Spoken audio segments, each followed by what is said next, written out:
Contexto histórico del barroco. La literatura barroca se desarrolla en España fundamentalmente durante el siglo XVII, frente a la visión optimista del renacentismo. Se instala ahora en la literatura un profundo desengaño, un juego continuo entre apariencia y realidad y un estilo artificio, y un complejo opuesto al ideal de claridad renacentista. Todo esto estuvo influenciado por la decadencia política y social del momento, que generó sentimientos pesimistas de desconfianza y temor. Sin embargo, la decadencia política y social no se reflejó en el ámbito cultural, que por el contrario fue una época brillante y sorpresiva, original e ingeniosa. Este siglo fue un momento de profundos contrastes entre la poesía profana contra la poesía religiosa, grandes fiestas cortesanas contra grandes números de pobres. Durante una época, este siglo fue conocido como el Siglo de Oro. Fue la cumbre de la literatura con pluma, con grandes artistas como Cervantes, Lope de Vega, Luis de Góngora. La decadencia política y militar en el siglo XVII fue para España un periodo de grave crisis política y militar, económica y social, que terminó por convertir el Imperio español en una potencia de segundo rango. Felipe III, Felipe IV y Carlos II dejaron el gobierno español en manos de válidos, entre los que destacaron el duque de Lerma y el conde-duque de Olivares. En las políticas exteriores, el duque de Lerma, válido de Felipe III, adoptó una política pacifista y logró acabar con los conflictos heredados del reino de Felipe II. Sin embargo, el conde-duque de Olivares, válido de Felipe IV, involucró a España en la Guerra de los 30 años, de la cual España sufrió grandes derrotas militares.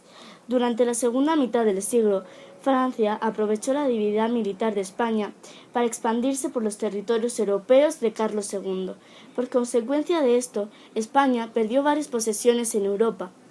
Todo esto causó que para el principio del siglo XVIII el Imperio español en Europa estaba totalmente liquidado.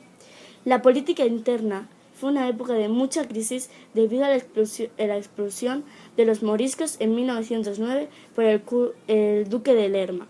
El conde-duque de Olivares provocó grandes subvenciones a Cataluña, Portugal, Andalucía, Nápoles y Sicilia, creando que la subvención a Portugal cause la independencia del país y que en Cataluña se crea una rebelión contra nosotros.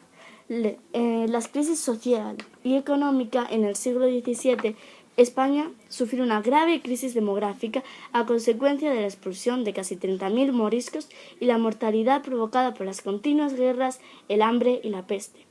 La sociedad española del siglo XVII era una sociedad escalonada. La nobleza y el clero conservaban tierras y privilegios, mientras que los campesinos sufrieron en todo su rigor la crisis económica. La miseria en el campo arrastró a muchos campesinos hacia las ciudades, donde esperaban una mejora de su calidad de vida. Pero en las ciudades se vieron obligados a los ejercicios de mendicidad y, si no, directamente a la delincuencia.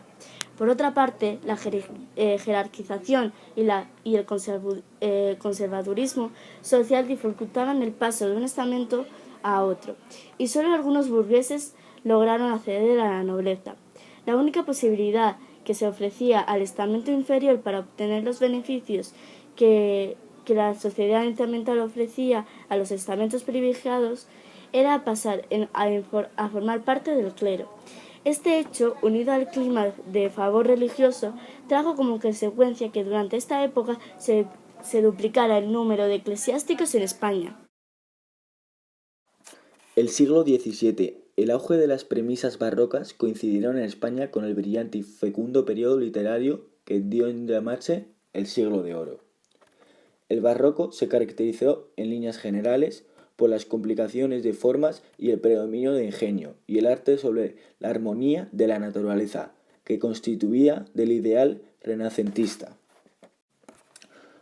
Lo más significativo del barroco literario en España fue la contraposición entre dos tendencias denominadas conceptismo y culteranismo, cuyos representantes primarios fueron, respectivamente, Francisco de Quevedo y Luis de Góngora. Los conceptistas se preocupaban por la comprensión en mínimos términos conceptuales a través de contrastes elipsis y otras figuras literarias. Por el contrario, los culteranos buscaban la delectación de una minoría culta mediante el recurso de metáfora, giros e hipérboles, modificación de las estructuras fraseológicas en busca del máximo preciosismo. Otra característica fue también la contraposición entre el realismo e idealismo, que alcanzó su máxima expresión en la que estaría llamada a convertirse en la cumbre de la literatura universal. Uno de los ejemplos es el ingenioso hidalgo de Quijote de la Mancha, en su primera parte 1605 y en la segunda 1615, de Miguel Ángel de la Mancha. En muchas de las poesías de Góngora vemos que utiliza características como el neologismo y sus complicadas metáforas. Más sencillas que estas, creó poemas mayores como las fábulas de Polífemo y Galatea.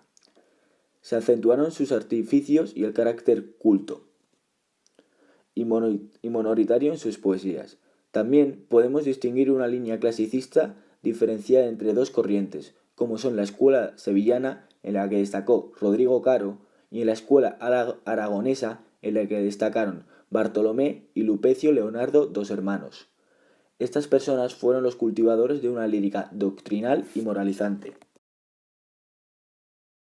Luis de Góngora era conocido como un gran poeta. En sus obras se distinguen dos vertientes, la popular, que son las coplas y letrías, y la culta, el uso del soneto. Su obra más destacada fue la fábula del Polífemo y Galatea, que va sobre un tema mitológico en el que narra el amor apasionado por el gigante Polífemo y la ninfa Galatea. En el teatro está destacada la firmeza de Isabela. Luis de Góngora utiliza recursos literarios como el abuso de metáforas, el uso frecuente de cultismos y el abuso del hipérbaton. Sus temas más destacados son lo mitológico, la muerte, la belleza ida, la sátira y temas irónicos y burlescos. Lope de Vega es uno de los poetas y dramaturgos más valorados de la época. También uno de los máximos exponentes del teatro barroco. Sus obras narrativas fueron La Arcadia, El peregrino de su patria, Pastores de Belén y La Dorotea, y de la lírica, los romances, La Vega del Parnaso, Jerusalén conquistada, La Filomena y muchas más. Como muchos escritores de la época, cultivó todos los géneros literarios. Lope de Vega también se dedicaba al teatro, y una de sus obras fueron La Dama Boba, El Caballero del Milagro y muchas más. En general, las obras teatrales de Lope de Vega giran en torno a dos ejes temáticos, el amor y el honor, y su público es de lo más variado, desde el pueblo iletrado hasta el más culto y refinado.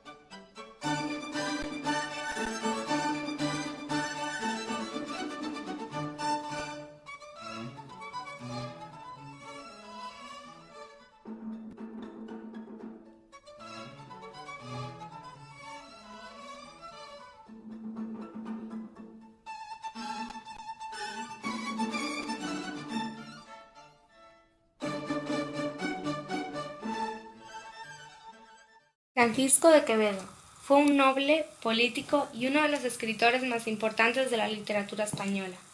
También era periodista de política, ascéticas, de doctrinas filosóficas y religiosas, de críticas literarias, de obras festivas y obras satíricas morales, y sus obras fueron La historia de la vida de Buscoño Amado Pablo, que es un ejemplo de vagabundos y espejo de tacaños, de la política de Dios y gobierno de Cristo, de las ascéticas, providencia de Dios, de las filosóficas, la cuna, la sepultura para el conocimiento propio y el desengaño de las cosas ajenas, de las críticas literarias, la aguja de navegar ocultas con la recta para hacer soledades en un día, de las obras festivas, cartas del caballero de la tenaza, y de las obras satíricas morales, los sueños. Los recursos literarios son el juego de palabras, el estilo breve y conciso, la antítesis de palabras, frases o ideas y sus temas son a una nariz, a una mujer gorda y a una dama coja, hermosa y remendada. Mi grupo ha destacado, entre todos los fragmentos de los diferentes escritores del barroco, el fragmento compuesto por Francisco de Quevedo. Especialmente hemos elegido La Celestina y Lo penoso de estar enamorado. Son dos fragmentos que nos interesan al leerlos. Aunque había muchos interesantes, nos decidimos por estas dos escrituras. La Celestina. Yace en esta tierra fría, digna de toda crianza, la vieja cuya alabanza tantas plumas merecía. No quiso en el cielo entrar a gozar de las estrellas, por no estar entre doncellas que no pudiese manchar. Lo penoso es estar enamorado.